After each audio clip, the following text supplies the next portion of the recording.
April 25th. The Select Board has been in executive session since 5 PM. Now we are back in open session, and Mr. Quintal, would you please read? Sure. In accordance with Chapter 138 of the Massachusetts General Laws as amended, notice is hereby given that a public hearing will be held at Plymouth Town Hall, 26 Court Street on Tuesday, April 25th, 2023 at 6:03 PM to consider the application for a new farmer brewery pouring permit from Sour Not Sorry Brewing LLC, doing business as Sour Not Sorry Brewing, 8A Court Street, Colin Crociati, manager. Description of premises is as follows: one large room in the basement of the building, bar with bar stools and tables. Restroom is on the same floor. Brew tanks will be in a separate part of the brewery tap room.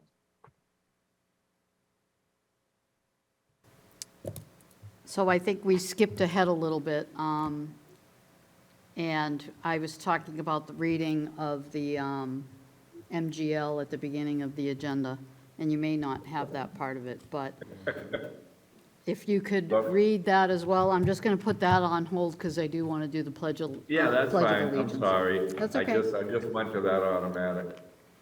Pursuant to Chapter 2 of the Acts of 2023, Act relative to extended certain COVID-19 measures adopted during the state of emergency, signed into law on March 29, 2023. This meeting will be conducted via remote and means in person. Members of the public who wish to watch the meeting may do so in the following manner. Tune into PAC TV Government Cable Access Channel, Comcast 15, Verizon 47, and watch the meeting as it is aired live, or by watching the meeting live on PAC TV's website. Members of the public who wish to participate in the meeting may do so in the following manner. In person, the Great Hall located on the second floor at Plymouth Town Hall, 26 Court Street, Plymouth, Mass. Remote, click the following Zoom link to participate in the meeting remotely. And it's a big, long one. All right, thank you. You're welcome. And now we'll go to the Pledge of Allegiance. If you guys could join me, please.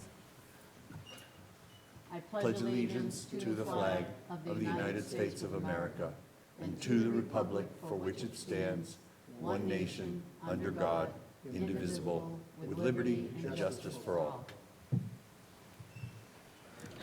Thank you. Now that we had the first public hearing, is there anyone that would like to speak in favor? Yeah, Colin, can he speak for himself? Or Sure. Yeah, to describe what he's Sure, wanting to do. no problem. Awesome.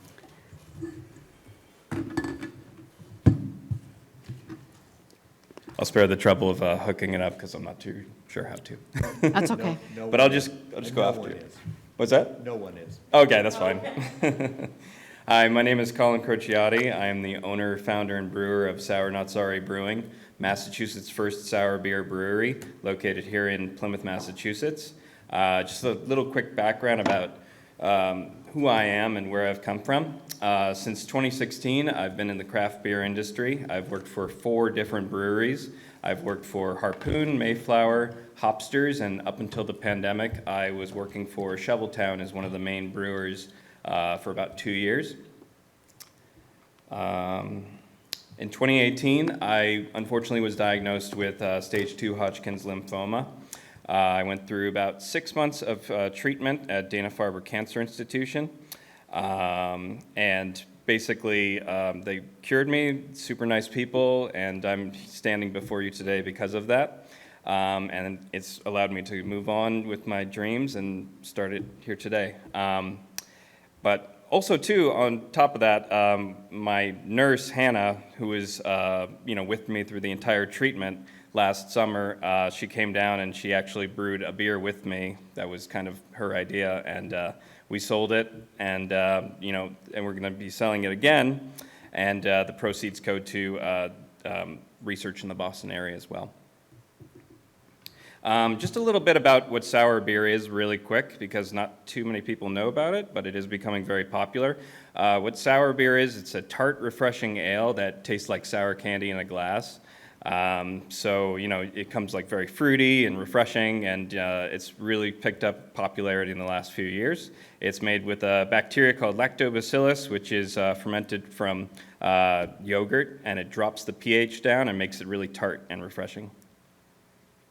Back in December of 2021, I started a home occupancy business, a nano brewery, with the help of my family. My parents gave me a small plot of land in their backyard, and we built a 10-foot by 12-foot shed, basically, and we were able to brew beer for about a year. I have been the brewer, I've been the delivery guy, I've been the packager, all that jazz, and our beer has really become very popular in the last year, and it's really been kind of taken off, really. I didn't think I would be up here for at least 3 years, I'd say. But because of the fact that, we started on a small scale, it's made hype increase, because it's very hard to come by our beer, because we only can make about 31 gallons a week for about a year. So as soon as people would hit the liquor stores, it would be kind of out, and they'd have to wait for the next batch, basically.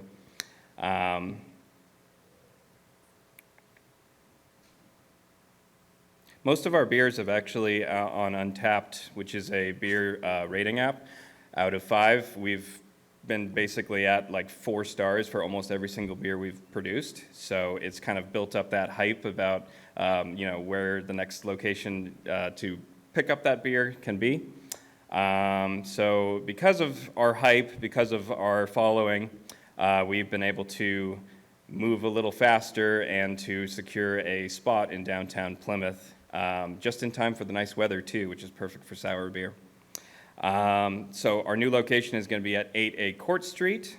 We have already been approved federally and through about another week through the state, and so that we can brew there pretty soon. We'd like to have a tap room with board games. We'd like to have like a bunch of new sours on. We're even going to have a non-sour beer for people who aren't very interested in anything that's tart. I understand that if you're with a group of your friends, and you're the only one who doesn't like sour beer, I don't want you to feel kind of isolated. So we will have a normal IPA on draft. We're going to have live music. We're going to be able to, which I'm happy about, increase production size, because I've been brewing like 31 gallons at a time, and now we'll be able to brew about 180 gallons a week. We're also going to be doing barrel-aged wild sours, which we're going to put into wine barrels, local wine barrels, and aged on like raspberries or strawberries or all kinds of crazy stuff, and we're going to bottle package those as well. There's also going to be a lot of murals and artwork, and just a really cool spot to be. The cool thing about this location is, just like Dickie Quinto said, it's actually downstairs underneath the building at 8A Court Street. So it's got like brick, and it's got stone, and there's pipes everywhere. Oop, I'm sorry about that, I got too excited. It's got brick, stones, pipes everywhere, just really cozy lighting. It's got a very good like speakeasy vibe, so I think people will be really excited to stop by and see us. And the fact that we're also going to be the only sour brewery in the state, it also kind of draws people into the town of Plymouth, because we're kind of specializing in sour beers. So most states actually do have a sour brewery. Massachusetts is one of the only ones that hasn't got to that point yet till now. I'm not only by myself. I am supported by my family, like I said before. My parents are here.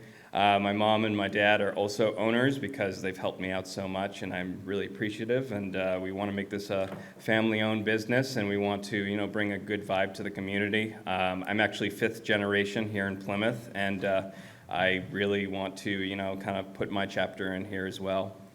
But we're hoping to open up as soon as we can, and, we really want to invite the community to see what we've been working on, and we really want to bring our passion and our love of sour beer to the community here in Plymouth. So, thank you. Great. Thank you for the explanation. Thanks. Anyone like to speak? Yeah, I'd like to say something. It's good to see a local young man do well, staying in Plymouth, living his dream. Yeah, thank you. And now we can say Plymouth is the only town in the state to have a sour beer brewery. So it's you're going to be great for our downtown, I feel, and for our tourism business. Oh, thank you. The tourists, they love these kinds of things, and also, I think we've become whether it's good or bad, I think we're the pub crawl capital of Massachusetts. Just So a bit. You'll be a new stop for them, so, but I wish you well, and thank you. Well, thank you. Thanks. Is there any, Mr. Mahoney? Colin, you did a great job on your presentation. So Thanks. why are you the only sour beer brewer in Massachusetts? And now that or soon to be, will become that only one, is there going to be now an influx following you? Are there others that you know of in the pipeline? And I mean, it just sounds, I don't know that much about this industry. that's So fair. it's just, looks Well, like you have your niche, yeah. and, are others going to follow in your path? Yeah, so the thing is, in the craft beer industry, most breweries have like one sour beer on because the thing about lactobacillus, which is that bacteria that's in yogurt, if it hits anything that's like plastic or like any part of like the brewing like equipment, it basically sticks to it, and it's very hard to get that lactobacillus off. So in general, I think there's kind of this stigma that these other breweries have where it's I don't want to take on too many sours because then it might spread to the rest of my brew house, and you might have kind of sour like Kolsch's or something like that, So, but the nice thing about Sour Not Sorry is that being a specialized brewery, I don't really, the risk of lactobacillus kind of going into our other beers is okay because, most of our beers are sour anyway. But I will say that there are other states that have like a couple different sour breweries, so I can definitely see it becoming kind of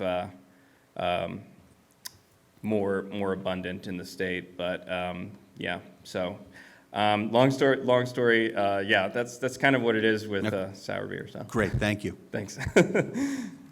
Is there any opposition?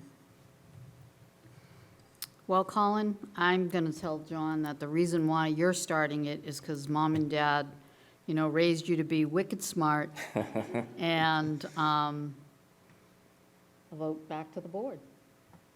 Motion to approve? Second. Motion to approve by Mr. Quintal, seconded by Mr. Mahoney. All those in favor? It's unanimous. Congratulations. Thank you so much. Appreciate it. Okay, the next public hearing is change of location. Cacades Incorporated doing business as Cacades Burger Bar in Plymouth. Keith E. Steiden III, manager from 38 Main Street Extension to 9 Samoset Street. We have anyone that wants to speak in favor? Any in opposition? Discussion back to the board. Do we have a motion? Motion to approve as presented. Second. Motion by Mr. Quintal, seconded by Mr. Mahoney. Discussion? All those in favor? Unanimous.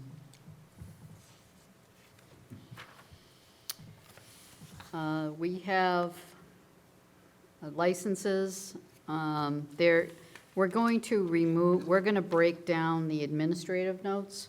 So at this moment, I would like to call for a motion for the licenses to move as a group.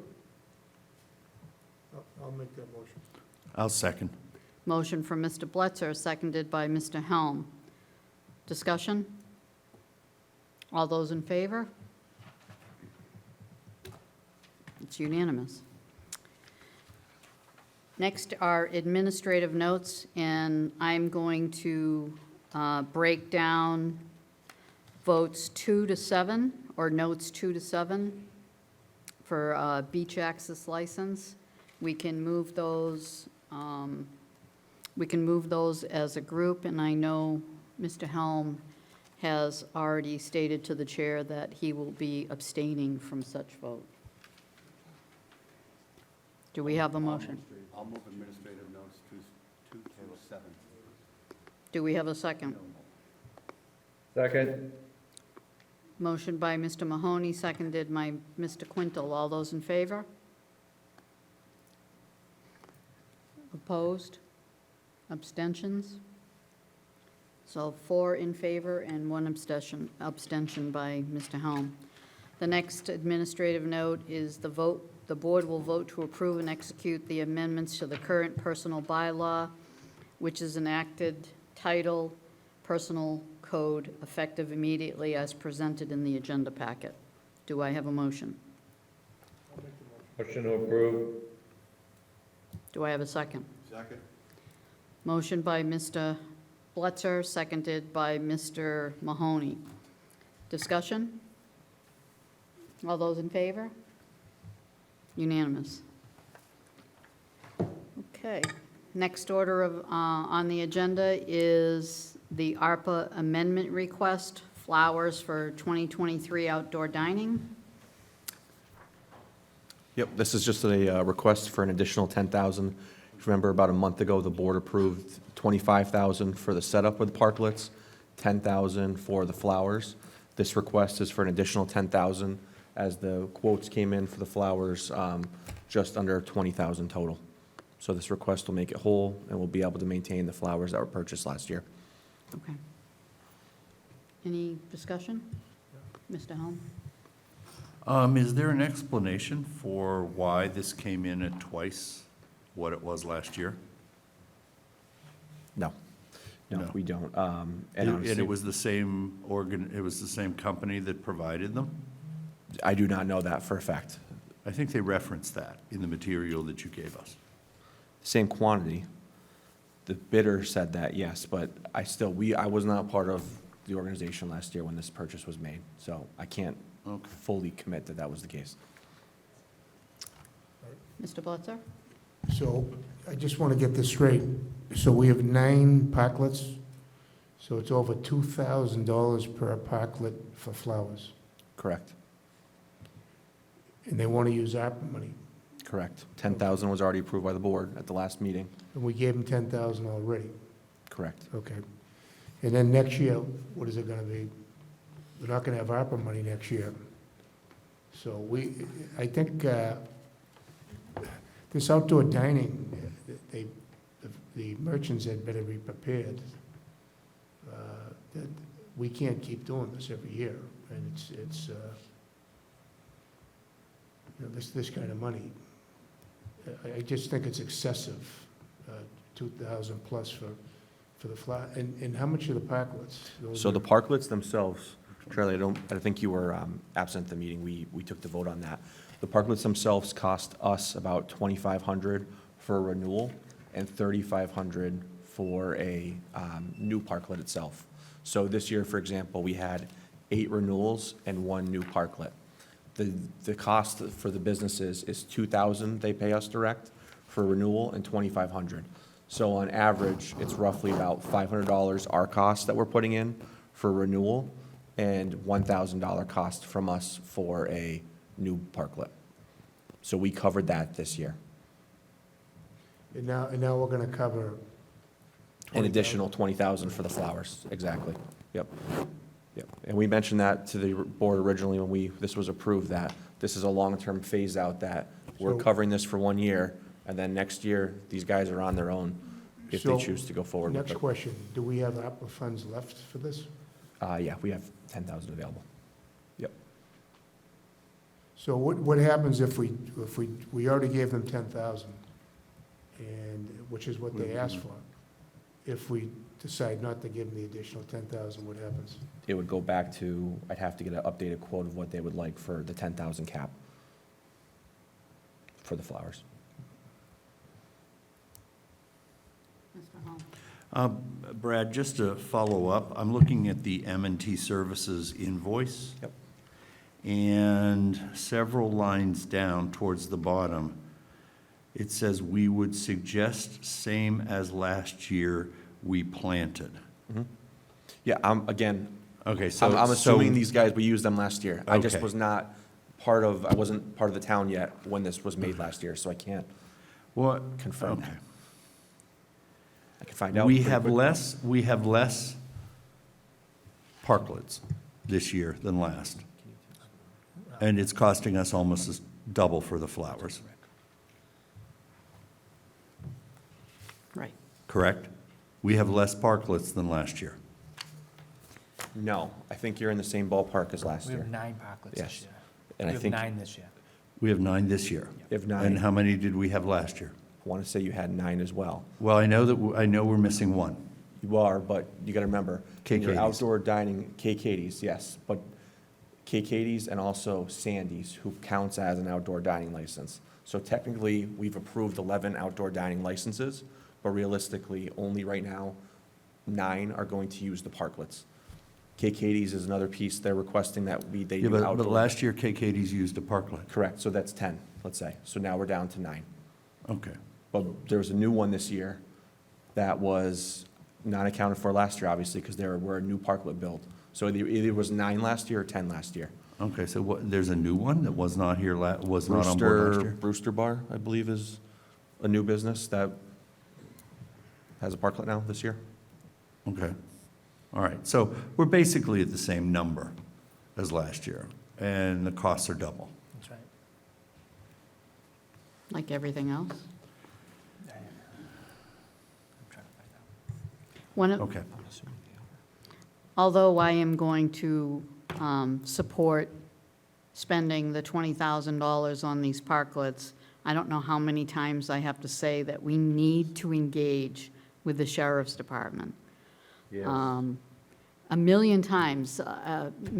Mr. Quintal and I have had negotiations with them. We've had conversations with them. They weren't followed through previously by the DPW. They had reserved an entire greenhouse just for the town of Plymouth, and we cannot ignore the savings that those folks would take, because they're going to sell it to us as wholesale. So I'm a little frustrated hearing about all these other flowers and other organizations. We have something, we put something in place, and people aren't using it, and they need to be told to use it from this point forward. So Nick Viola reached out to them after we had that conversation, and the sheriff's department said it was too late in the year for that size of an order. Well, of course it was, But because next it was year, like a month yeah. ago. We did this 2 years ago, so Again, hey, Not we're your we're new. fault. We're Yeah, new. We're I know- I working to get understand. better every day. I So, understand. So, anyway, Mr. Blitzer. Yeah. So, first of all, I don't think the town should be in the flower business, okay? I don't think we should be doing that. I was at a meeting, I got to the tail end of the meeting yesterday with the downtown, and they gave me a list of the problems. And one of them is their sales are off, they're struggling, the start of this year. I think a lot of business are. So I'm going to support this because of that. COVID, this was started all for COVID, this outdoor dining, and I supported it because the businesses, they needed that to survive. And now here it is a couple of years out. I can support this year with the ARPA funds, but I can say right now, next year, the businesses better be ready. I mean, we're losing parking down there, we're losing parking revenue, we're losing parking spaces. It's costing the town now for I just think the businesses should be prepared. It's a cost of business to do that. You're getting an extra 30 seats, and it's added to your, to your seating. Some places are doubling the size of their restaurants with this outdoor seating. So I think after this year, they should be prepared to sustain, whatever it costs, they should pay the cost. I believe that. But this year I'll support it. I know they're struggling a little bit, and hopefully they have a great season, and this COVID is over, and we do well next year. But I will not support next year to spend that kind of money next year. I just can't do it. Thank you. And we have confirmation that it's the same company that was used last year. And I understand Charlie not wanting to be into the flower business, but we use a lot of flowers in this town. Brewster Garden, all down Main Street. I mean, so we need to find cost savings where we can. So, yeah, I'm not saying that we should be in a flower business, Well, but, I think this new Downtown Business Association should get together and should purchase the flowers. okay. Okay? As a group.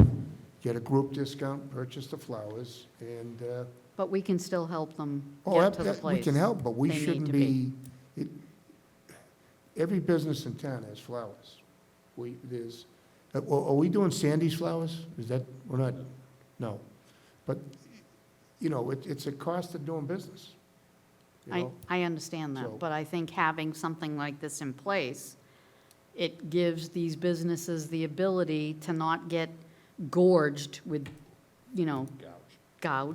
gorged, actually. Someone's gorging. Someone's gorging with $20,000 of flowers. I mean, a hanging platinum's $29 at the sheriff's department, and they're gorgeous.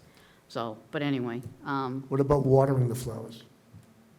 don't they water, they water their own flowers? That's on the businesses now. Yeah. Last This year, year. But it wasn't. it wasn't last year. Last year, we had to water the flowers, and we paid for that.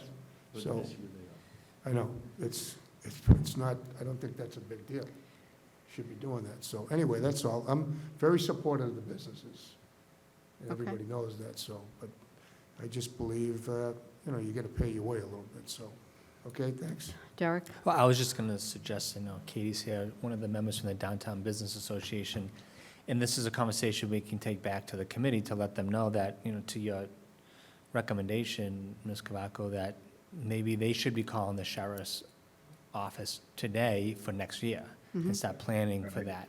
And I Not hope our that own, the town should have to be planning for flowers for the downtown businesses, but that's something we can recommend that they pursue. So after the flowers are in and everything's looking good, call the sheriff, have him send one of his people down, Captain Santos or somebody from the greenhouses, have them come down and look at what you're doing, take some pictures, and then give you a proposal for next year. Yeah. That would work out great. They love doing this kind of stuff, so they do. And they're proud of the greenhouses up there. They're proud of their flowers, so.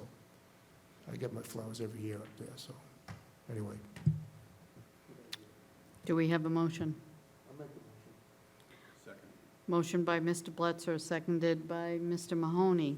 All those in favor, and where we have Mr. Quintal as remote, we have to do a roll call vote on the votes moving forward. So, Mr. Bletzer, Yes. Mr. Helm, No. Mr. Mahoney, Yes. Mr. Quintal, Yes. and myself, yes. It's 4-1. Mr. Chairman, Yes. if I may, we might want to include in our list for the sheriff's department, I think Nick would have it, the list of the hanging pots for the downtown Water Street area. Right. So hopefully, Derek, you can have Nick reach out to them now for next year. Okay, great. All right, so now, we did skip something, so we're going to go back to public comment. Mr. Cirque?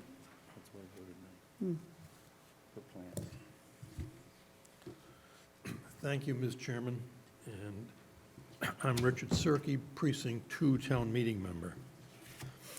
At this board's meeting last Tuesday night, you, Mr. Bletzer, stated that the proposed town charter was prepared by a quote-unquote biased commission that was led by a quote-unquote biased chairman. That language, in my opinion, was uncalled for and only brings discredit to this board. The charter commissioners were elected by the townspeople, just as the members of this board were elected by the townspeople. The charter commissioners voted to retain our representative town meeting form of government, but to make significant changes to our present charter. This board clearly feels otherwise, and because of that, has repeatedly denigrated the work of the Charter Commission throughout the nearly 2-year period that the commission has been in existence. This board, in its fervor to defeat the new charter, has claimed, without evidence, that implementing it will cost the taxpayers $1.4 million. The commission believes that that number is wildly inflated. The Old Colony Memorial filed a Freedom of Information Act request asking for supporting documentation used to come up with this board's cost estimates. The response received states that no such information is on file. I'll repeat that. The response received yesterday to the Old Colony's Freedom of Information Act request, asking for supporting documentation used to come up with this board's cost estimates, states that no such information is on file. As just one example, and I could cite many others, this board claims that the legal fees that the town will incur under the new charter in defending against open meeting law complaints will increase markedly under the new charter. But the fact is that there is nothing in the new charter that will, in and of itself, generate more open meeting law complaints. And if this board and other boards simply stopped violating the open meeting law, the complaints would stop. As another example, this board claims that the cost of mandated compliance with the town's master plan will also increase markedly under the new charter. But the fact is that our current charter already calls for compliance with the master plan. The new charter makes compliance mandatory to avoid the continuation of merely paying lip service to the master plan. Only someone who cynically believes that the master plan should be a pretty document and nothing more would object to this.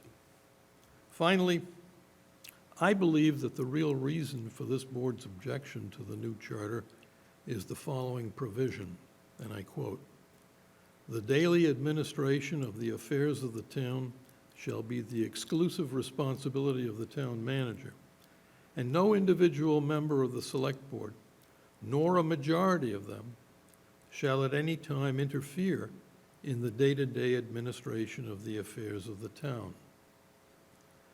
This provision will stop the present practice by the chair and other members of the board of micromanaging the affairs of the town for political purposes, thereby bypassing the authority of the town manager.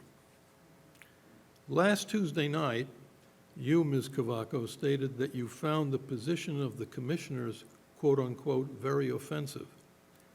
You stated that the new charter is nothing more than a reflection of, and I quote, "what is best for the commissioners," close quote, instead of, quote, "what is best for the town," close quote. You've apparently never gotten over the fact that the commission voted to retain our current form of government. You're obviously free to criticize the new charter, but please don't insult us by equating your position with what's best for the town and equating the commission's position as what's best for the commissioners. Thank you. Mr. Cirque, if only the commissioners would have listened to the townspeople and gave them a choice. And first of all, if I have my opinions, but some of the facts that you stated are simply untrue. And this is the same diatribe that you folks continue with this charter. And this conversation with the charter is over. I will leave office on March 16th, and up until the day that I am out of office, I will give my opinion of what I believe is wrong with this charter. This has nothing to do with the responsibilities of the town meeting. It has everything to do with the non-transparent effects that this charter will have. You are constantly criticizing this board as not being transparent and doing this and doing that, and it was personal. This was a personal attack. You have in your mind convinced that this board, especially me, would interfere in the daily assignments of town meeting or of our employees, and that is simply not true. You have access to all the records. One of the charter commissions has 3,000 of my emails, and you will see that there was never any direction given to anyone. It was common courtesy to send the town manager an email and to send the department head an email, and this conversation is over. Thank you. You stated that my statement was filled with inaccuracies. What were, Go ahead.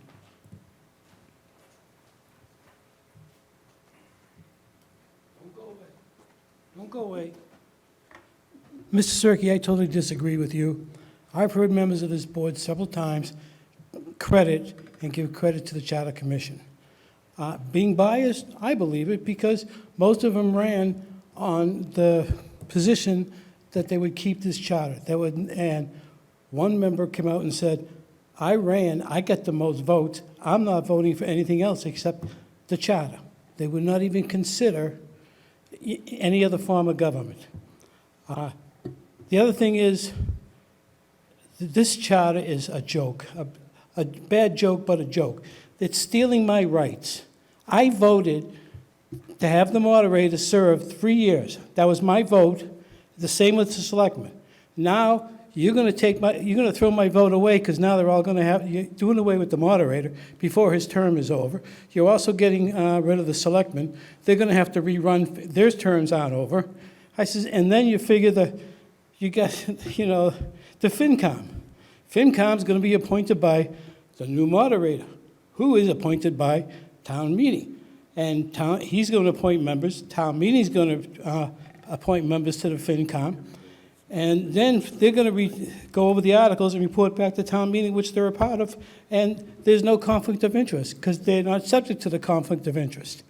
I said, I'm really sorry that it's had to come to this, but most of the members would not consider any other form of government except the charter. The charter they have now is so out of whack. Their own vice chair come out and said, we never considered the cost. We never considered efficiency. What the hell did you do? What the hell did you consider for 2 years? No, it's not for the power. No, they don't have the power. But they're getting the control, which is the same thing. The precinct chairs are going to run this town. It's just going to expand our government more and more. It's going to take more time to do anything. 3 town meetings, it's a joke. It's a joke. Sorry, but it is. Anybody else under public comment? Okay, we'll move on to the next order of business, which is the proposed Adirondack chair. And we know that there are some very big chairs. I just want a chair after all that. Just one chair, breath. but they're in other areas. After all that, let's have a deep breath. That's a tough act to follow, so. Yeah, I'm not even going to touch that. I'm Katie Thayer, and I'm representing the Downtown Waterfront District, which I think you're all pretty familiar with. We just started last year. One of our goals for the organization is to help promote businesses. We want to get businesses that are slow and during their slow season, help them out. So during the wintertime, get people to the waterfront, and during the summertime, get people up to the downtown area. Last year, we did the Light the Night program, which was a huge success. We're going to do it again in Brewster Garden to help the downtown area and the waterfront, obviously. That's going to be even bigger and better this year. So one day back in February, I was scrolling through Facebook, surprise, surprise, and came across this artist who was making these huge Adirondack chairs. He's a local resident. His name is Corey Corancini, and he makes these beautiful 10-foot tall Adirondack chairs. They're about 4 feet wide. And he was promoting them, and I thought, oh my gosh, what a great idea to get people up from the waterfront to have a photo op in the downtown area to help the businesses, because a lot of people think that the downtown businesses are thriving in the summertime. It's actually our slowest season, because everybody's at the waterfront. So we came up with the idea of, having a chair up here. We've looked at a couple different locations. I think you guys all have packets in front of you. So not really knowing what the protocol is to do this, kind of reached out to a bunch of different organizations. See, Plymouth is totally behind it. I've reached out to the Historic Commission, they're behind it, Plymouth Area Chamber of Commerce, the Planning Department, the town manager, that sort of thing. Everybody is very supportive. We've worked with DPW. We've had a couple on-site meetings where we proposed to put the chair. The Village Marketplace actually just bought one and put it in, so I've met with the engineer down there so we could see the chair, see how it might work. So we would like to propose to have one chair in, we have 3 options for locations. Our first choice would be Shirley Square. It's a natural space that's open.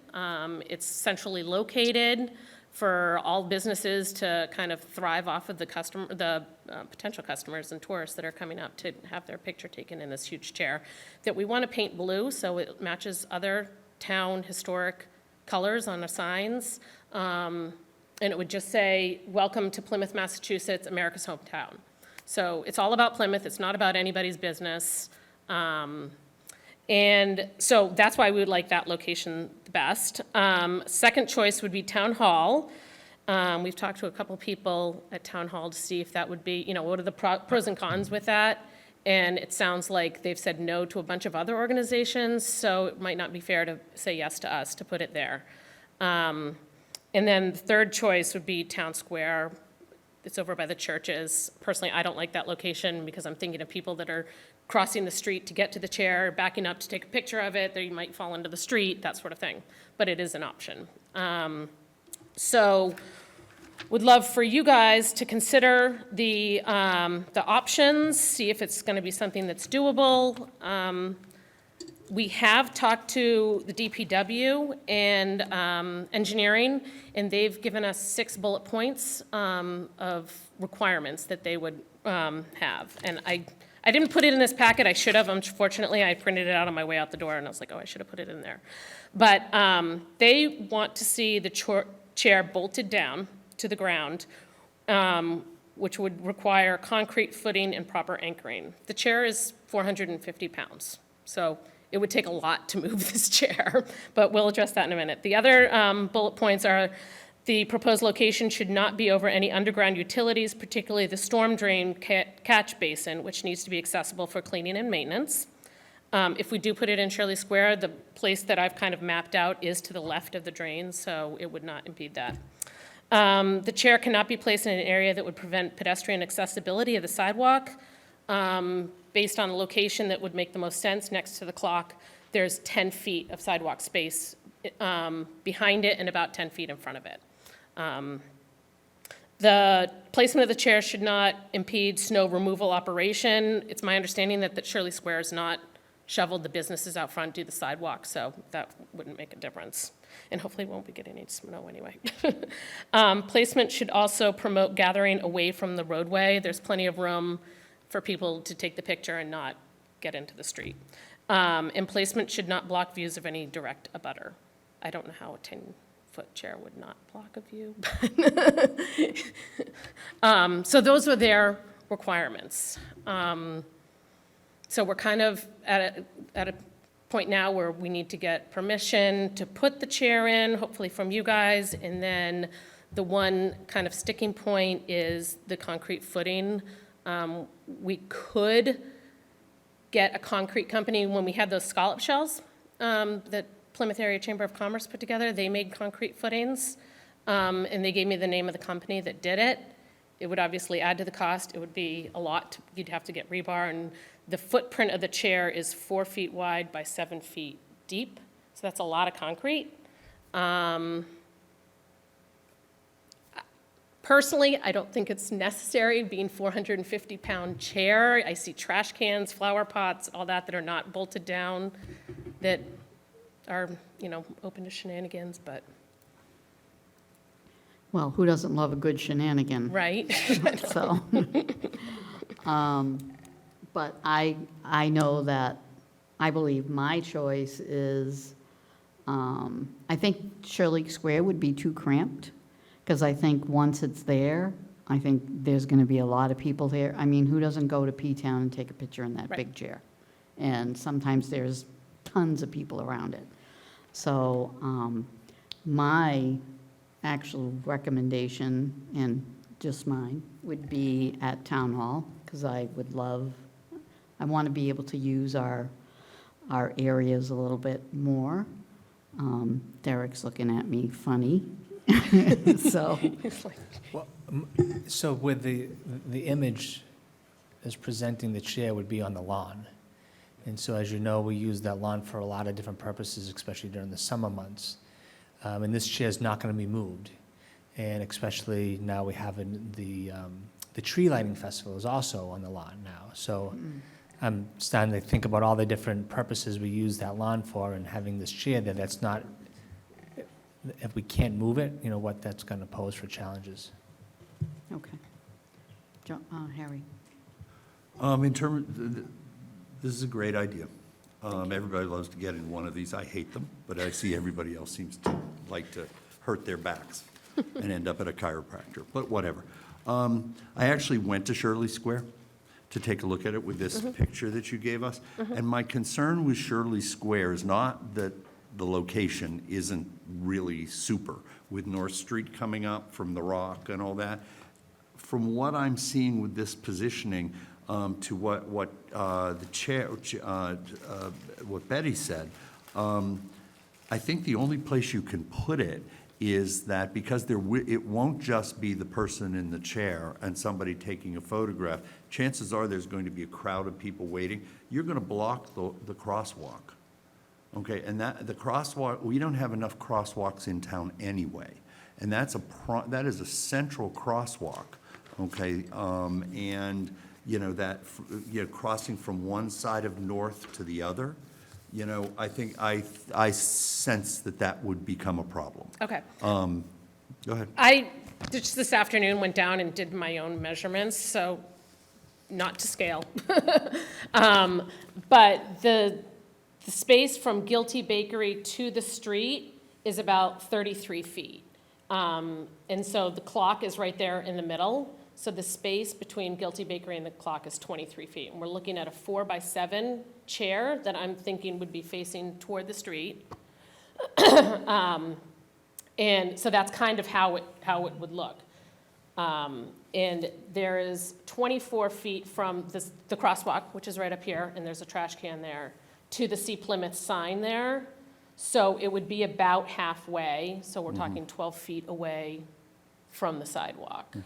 Yeah, but I was going by the picture that you sent us. Yeah. Which indicates that the chair would be really close to the crosswalk. So So, it's really hard to get like just a superimposed chair to scale. It's, so I kind of put it in there and tried to give it like how much height it would take. But in terms of like the depth of field you have from the picture, it's impossible to see. So that's why I kind of did this bird's eye okay, map. gotcha. And I'm happy to give you a copy. No, of this if no you problem. I want can see it frame it. really well from here. The other option would be, over here, there's the round seats, I guess, is that what we call them, seats? There is expended, like a little bit more area between those under a tree, and we could tuck it in underneath there. It would be facing Guilty Bakery if we did that, and New World Tavern would be in the background. Yeah. Mr. Blitzer? Yeah, Shirley Square is, Town Square is definitely out. It's too I far agree. away from everything, and Shirley Square would be ideal, because it connects the downtown, the waterfront. But if you think it's too cramped, I mean, I don't know. Town Hall, Derek's right, we do a lot of things there on Town Hall, so it might be in the way and it can't be moved. I have a suggestion, and what about Memorial Hall? That's already concrete. I actually talked to Donna, is it Donna at Memorial Hall? No. Oh, I'm thinking Pilgrim Museum, sorry, Yeah. yeah, because I was thinking that as location too, but she doesn't have But space there. we own the building, it's concrete there, I don't know, would that be an option? There's a lot of room there. I mean, they do a lot of events, but there's a big walkways there. I think it's really out of the way. I think we want more of a draw down here. And Derek is right, and I didn't even think of it, because one of the things that we had talked about, and I haven't had the opportunity to speak to the downtown businesses, I'd love to see, like, local artists on Town Hall Green every weekend, maybe 1 or 2 days. So I think it would be a little bit too cumbersome there, but I think, Derek, maybe we can have Nick Fiella and Mr. Downey go and take a hard look at Shirley Square, because I think it's a great idea. I love the chairs. I wanted to get Yeah. one for, I know, I think I saw it because you Yeah. liked the post. They put them on a lot of college campuses. It's definitely, Right. it's the best And there's location. shenanigans in college campuses. And I asked the not at the artist- one I'm at. Well, this is true. I asked the artist, I said, out of all the chairs that you've now made, because now they have them like everywhere. Seafood Right. Sam's in Falmouth has it. Yep. Dairy Twist in Pembroke has it. I said, how many have been asked to bolt down and you needed to bolt down? And he said, none. He hasn't bolted any of them down, but he is willing to work with us to figure out if we have to do that. Okay. If you could do that, and. Yeah, I mean, if the board would like Shirley Square to be the primary option, we can look at it and I can even like go out there with chalk and just outline. We get professionals for that. I just don't want people to think like, a box died there or No, something. I mean, I'll make a motion to have it at Shirley Square, with your recommendation as for placement. Whose recommendation? Derek. I'll second that. First by me, second by Mr. Helm. Discussion? John? So Katie, you indicated that you had asked if any of these were bolted down to the artist, Yeah, the woodworker. and this individual said not that he male, He has not been asked or required to bolt any of them down. so they weigh over 400 pounds and they kind of take care of 450 themselves. pounds. It would Okay. take a 200-mile-an-hour wind to move it. Okay. Are any of these seasonal? They're put up for 4 to 6 months, and No, like if they're you all get it to permanent. Halloween or November, they're removed and then put back in the There's spring? no word, yeah, no, they're permanent. They're large. I know they're large enough to They stay can there. be seasonal. I So- mean, if so I guess nobody likes it when we have it, we My can question is, in the have a dead of big winter. bonfire somewhere. In the dead of winter, does it make sense post-Thanksgiving to have it sitting down there for 4 months? That would be my only question. Well, Santa comes then. Yeah, I would, if you're asking me, yeah, I say yes, it is, because we have tourists year-round, and we want tourism year-round, so Okay. we shouldn't put everything away. I was in Florida a couple of months ago, got coaxed into taking some family photos around one of these. I really didn't know what I was doing. I didn't realize that this was taking the country by storm. It's a thing. But it's a thing. I get it now. I didn't at the time. And I certainly supportive of this, but again, location, location, location. No. You got little Comfortable. ones, it'll happen. So we have a motion by the chair, seconded by Mr. Helm. In discussion, do we call for a vote? All those in favor? Mr. Blitzer? Yes. Mr. Helm? Yes. Mr. Mahoney? Yes. Mr. Quintal? Yes. And myself, yes. Thank It's you. unanimous. Congratulations. Alrighty. Okay, next is the Fresh Pond recreational area discussion, and I actually sent this to the town manager. A resident reached out that frequents Fresh Pond quite a bit, and there's a little playground there, and it's very, very old and rusty and dangerous, and I would like to have Nick Fiella go down there, and I'd also like to be able to use ARPA funds to upgrade that facility for our children in town.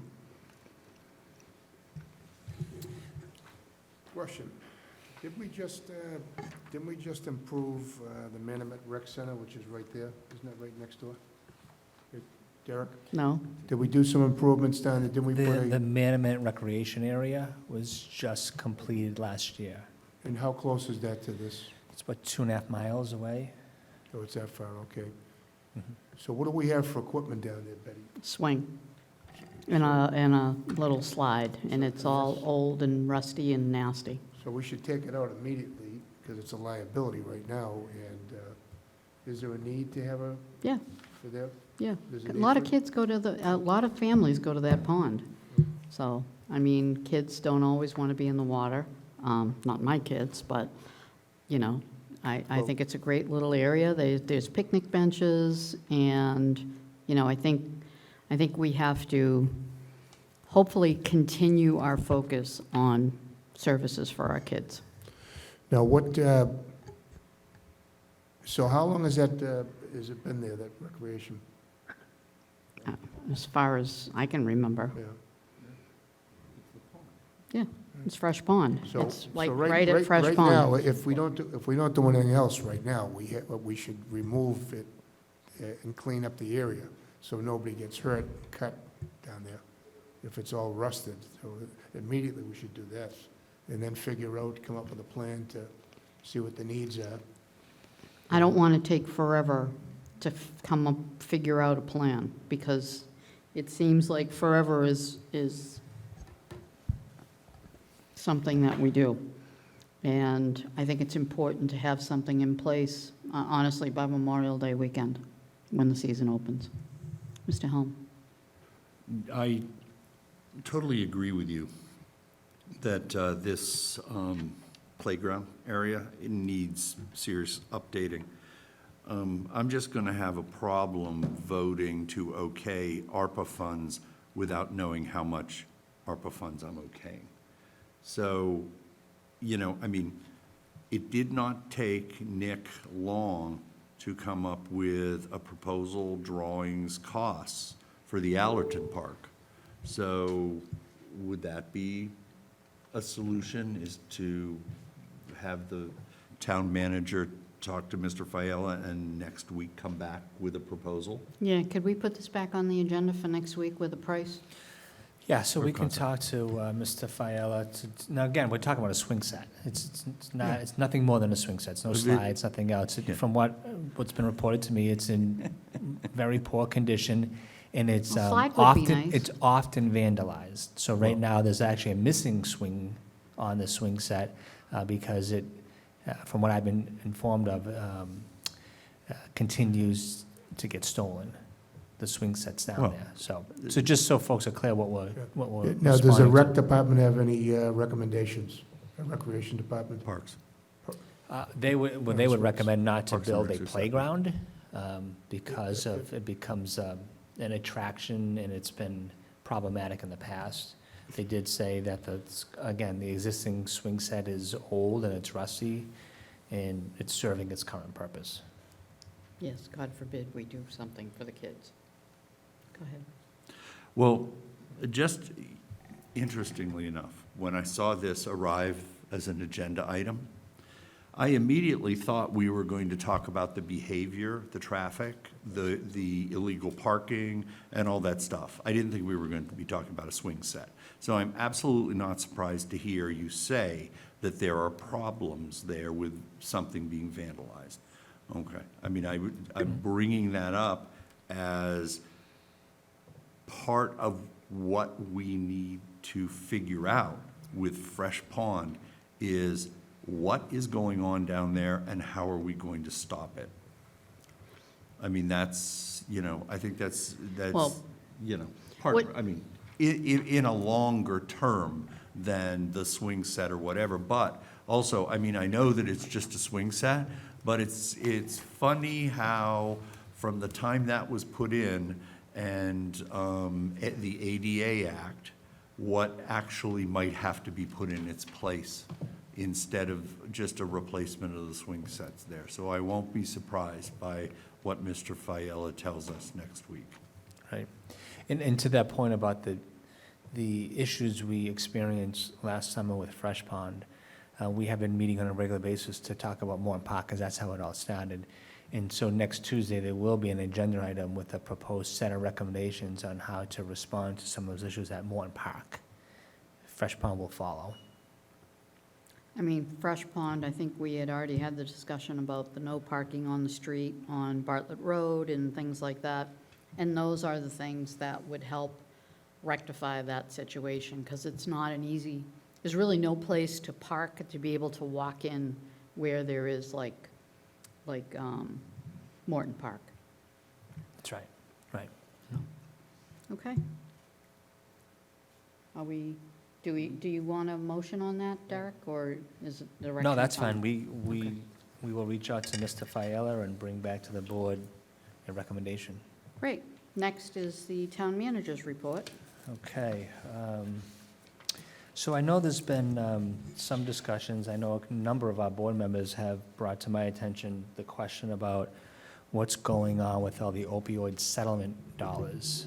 There's been some fanfare across the state that cities and towns have received settlement dollars from the class action lawsuit against Johnson & Johnson and other opioid manufacturers. So just to bring the board up to date as to where we are. So this past year, we received approximately $240,000 through the settlement. It didn't come as a grant, it came as a revenue. And so because it came as revenue, we had to deposit into the general fund. So the plan right now is those dollars that have been deposited into the general fund will be certified as free cash after July 1st. And then we plan to go to the fall town meeting with an article to reappropriate that same sum of money. So again, $240,000. And then at that point, we can distribute those dollars in a very fair and equal manner. And how do we plan on doing that?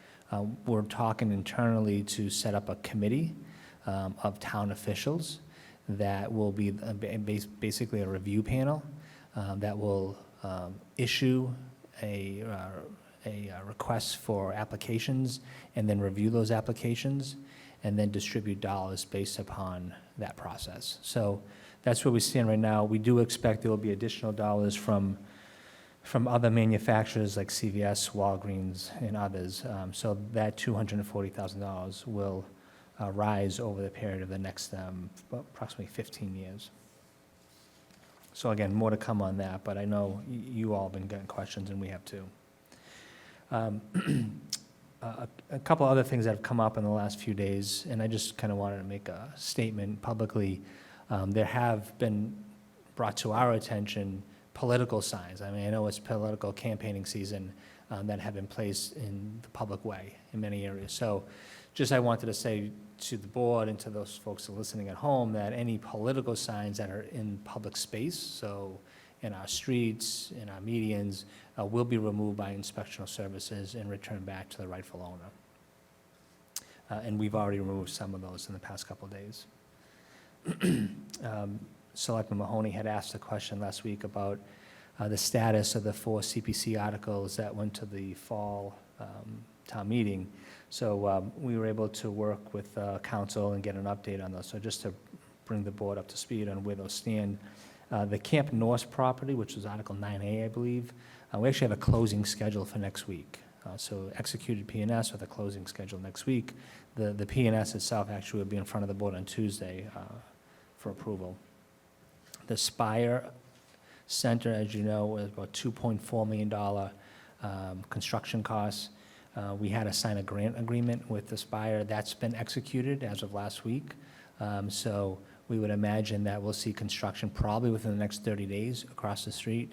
There's an internal meeting with the contractor over there. There's some issues that still have to be ironed out, like ADA access, for example. So more to come on that, but that grant agreement has been executed, and we do expect to see construction starting in the near term. The Stevens Lane Estuary. So we're running into what I would say some challenges. It's been brought to our attention that the existing property owner wanted in the purchase and sale agreement the town's commitment to allow the property owner to connect to the sewer main. What we found out is this closest sewer connection would be approximately 350 feet away, which would mean that the only way to connect is we'd have to extend the sewer, which would be south on Main Street Extension, that approximate length at a cost of about $200,000. So we'll be talking to the property owner to see if there's a way that we can come to an agreement, but, from a cost-benefit analysis, it doesn't, to us, it doesn't make sense unless the board disagrees, to combust $200,000 of taxpayers' dollars to extend the sewer main for one connection. So again, more to come on that. So there's been no P&S executed on that one. And the last one is the Foundry Marina on Union Street. We're meeting internally next week with the contractors and the developer to look at their application. They just submitted their applications this past week, last week actually. So we're going to look at what they've submitted to the Inspectional Services Department, and then assuming things are moving along, we'll then execute agreement with them as well. Their plans right now would be, if everything goes well, would be to demolish the back portion of that structure this fall and preserve the facade, which is right on Water Street, assuming everything goes well. So that's the update, and that update's been communicated to the chairman of CPC and the other CPC members as well. Just to kind of pivot a little bit on some of our electric vehicles. So as you may remember, the board through ARPA approved the acquisition of 3 electric vehicles last fall. We are purchasing a couple more, and then by July 1st, with the new budget, an additional 3 to 4. So we'll have upwards of 9 electric vehicles in our fleet.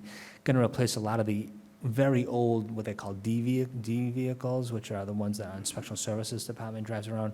Those are, some of them are 12 or 13 years old. So those will be replaced with electric vehicles. Mark Rail, our climate resiliency planner, this past week at the Herring Run Festival, brought out the pickup truck. Was that the Lightning, Brad? The Ford Lightning.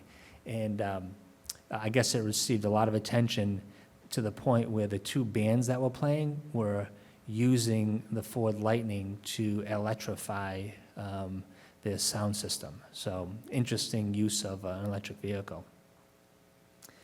So again, we'll present more on what's going on with some of our green energy work on the May 16th meeting. Just an update, the Symes House RFP has been extended to May 12th, so we'll have a few more weeks before we can report back to the board on that one.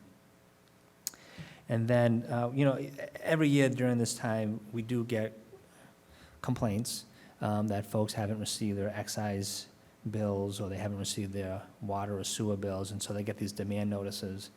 And so that's difficult to try to unravel.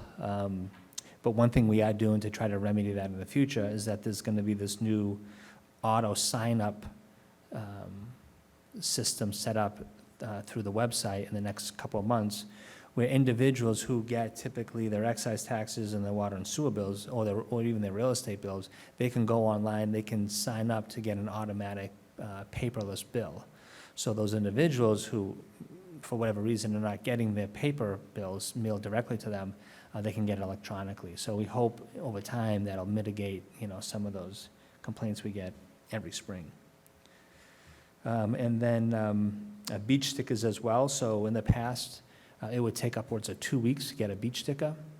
And part of that was because of the system we were using with this City Hall systems. They would do the fulfillments to determine whether or not an individual actually met the criteria. That fulfillment's going to be taking place in-house now, so we're expecting that we could turn these around within a couple of days versus what was happening in the past in a couple of weeks. So again, a couple new programs that are coming out of the Treasurer Collector's Office just to try to be more customer service friendly to our residents. And then the last item I just want to talk about, that I'm trying to do, is try to give regular updates regarding the sewer interceptor project. We continue to work with the engineers. A whole team of engineers are looking at this.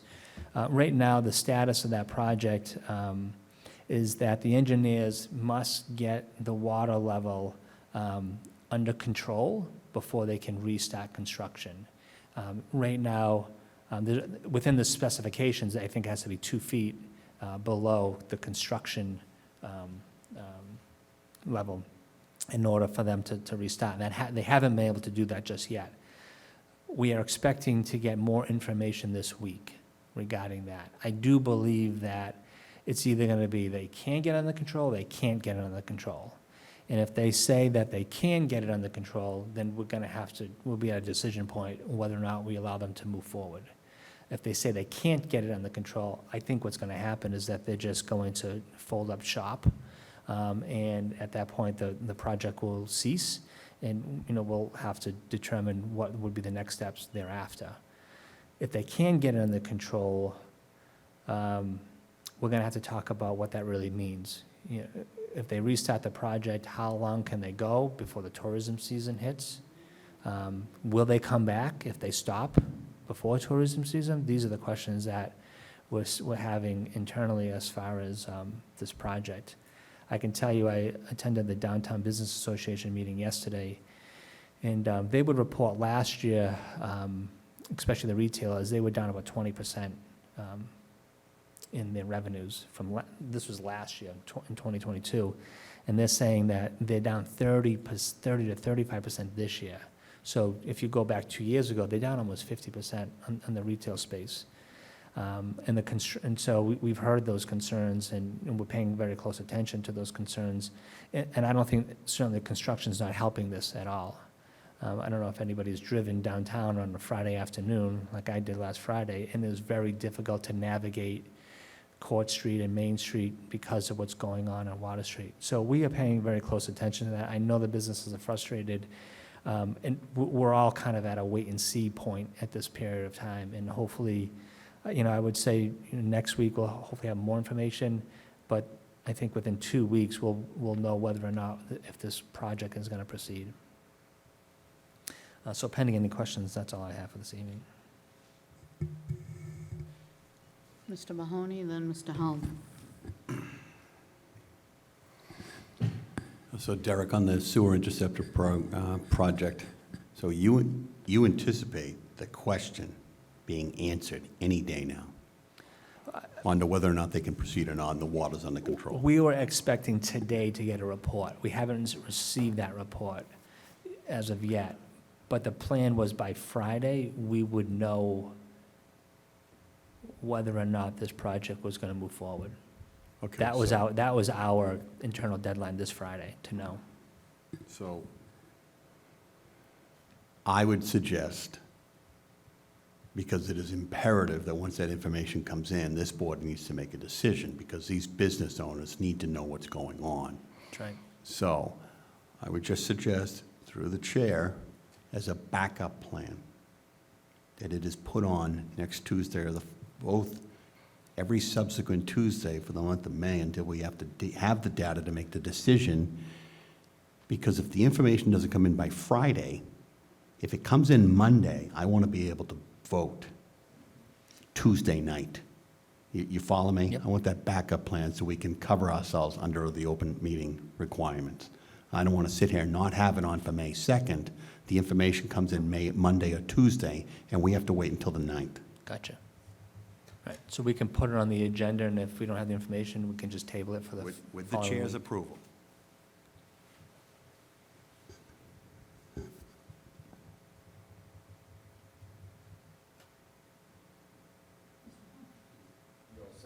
Yes.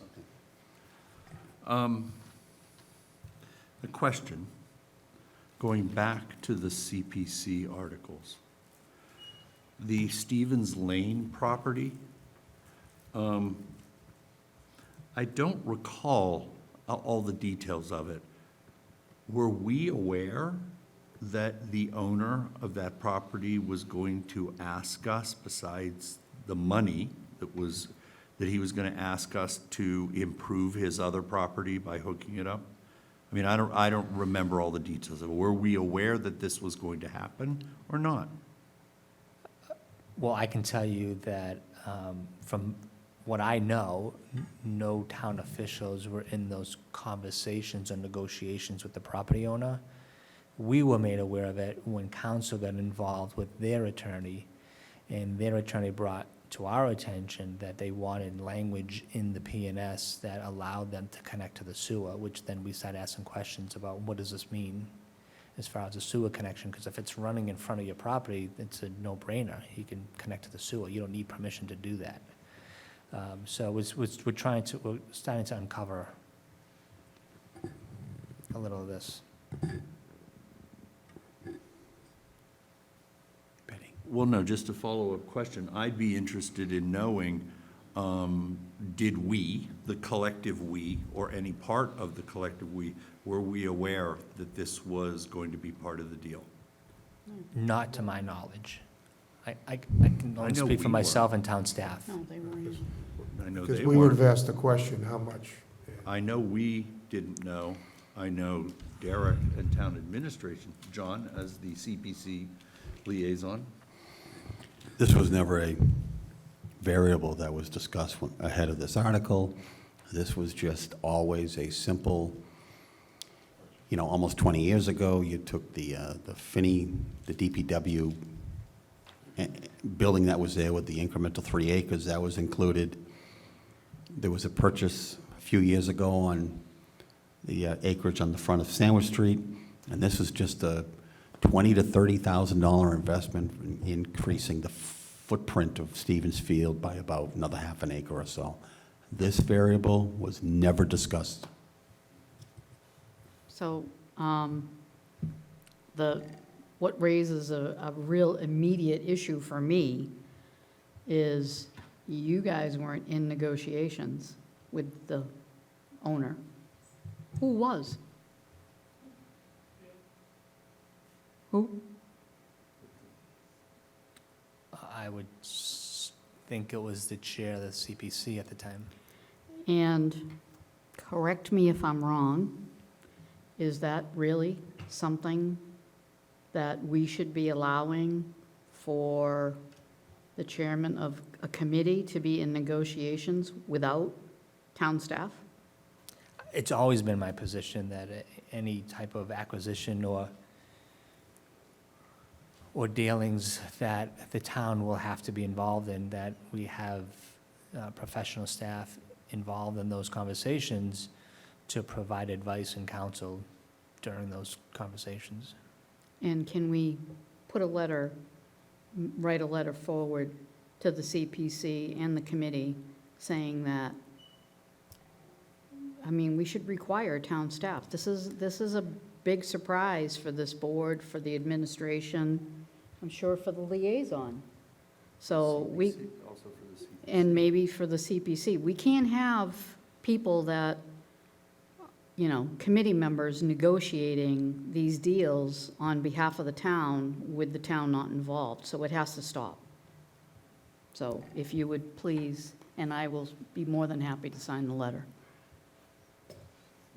if I need to. Okay, moving right along. We have, Ms. Davis? Okay. Yes, I'm really startled by this too, having, I attend all the CPC meetings from the Observer Corps of the League of Women Voters. And also as a town meeting member, when we voted on this, I think we voted on it for 30,000.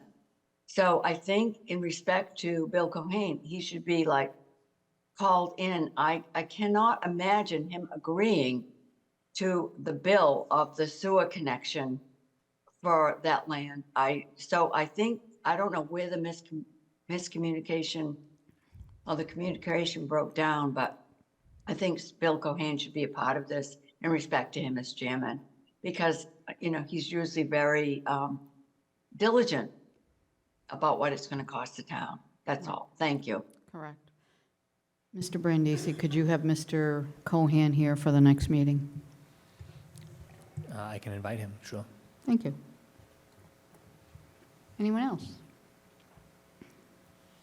Okay. Select Board, are we all done with the town manager? I mean, not done with them, but you know.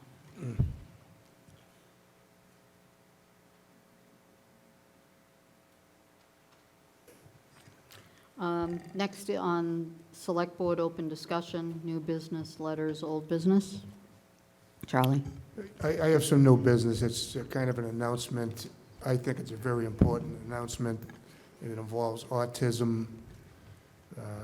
If anybody has a family member, friend, neighbor, anybody you know with autism, there's a screening, especially non-speaking autistic folks. There's a screening Sunday, April 30th at 3 p.m. at the Plymouth Cinema at the Plymouth Pawtuxet. And I want to invite people to come there. It's $15 a ticket. There's going to be a panel afterwards that will speak about this. There's people that'll be, Chris Cooper's going to be there with Marianne Leone. They had a special needs son that he's passed away, but so I know they're going to be there. And it's a film. It's a private screening of a documentary. This documentary won Best Documentary at the Phoenix Film Festival. It's going to be screened worldwide, not just in Plymouth. And it's a documentary called Spellers. It's inspired by the book Underestimated. This book challenges the conventional wisdom regarding a group relegated to society's margins, that non-speakers with autism, who most people believe are cognitively disabled, that it's not the case. This film, the opening of this film asks, what if we're wrong? And you're going to hear stories of 8 non-speakers: Ada, Eva, Sid, Maddie, Jamie, Vince, Kate, and Elizabeth. They all found their voice through this miraculous process. And believe me, this is a life-changing process of using a letterboard to communicate their thought and feelings. As Jamie will say in this documentary, we think, feel, and learn just like everyone else. A friend of mine who lives in Plymouth, he has a second home here in Plymouth from New Hampshire. I got involved in autism 30 years ago when his 2-year-old son was diagnosed. And we knew nothing about autism back then. But I saw, my Neil and Laurie, how they handled things. They were taken back for a while and really struggled with trying to figure out what this was all about and, what was going to happen with their child. And then they said, we're going to do something about this. And they started to get involved with autistic families. And they started off in their house having meetings. They formed a group called Parents Assisting Special Education. And the first fundraiser, I remember being part of it, we raised $5,000, and we used that money just for informational pamphlets that they put out at doctors' offices. And so parents, when they get diagnosed, they were handed some information that they could read about. That's how it started. Well, it went on to provide audio-visual equipment for schools. They went into the schools, what do you need? The schools were skeptical about what are they doing. They fenced in playgrounds. They mentors. I mean, they were raising 6 figures every year to help this cause. As their son get out of the mainstream, out of the schools, he then started working on estate planning for special needs kids. Because the biggest, and I've seen my friend Neil, I've seen him emotional and thinking about what's going to happen to Craig, after I die. And so he got into estate planning. He's set up for life. He now lives and transitioned into a group home. He's 32 years old today. And I can tell you, all the work that Neil and Laurie did for 32 years, they never heard the words until recently, because he was Laurie's been working and training him on this letterboard.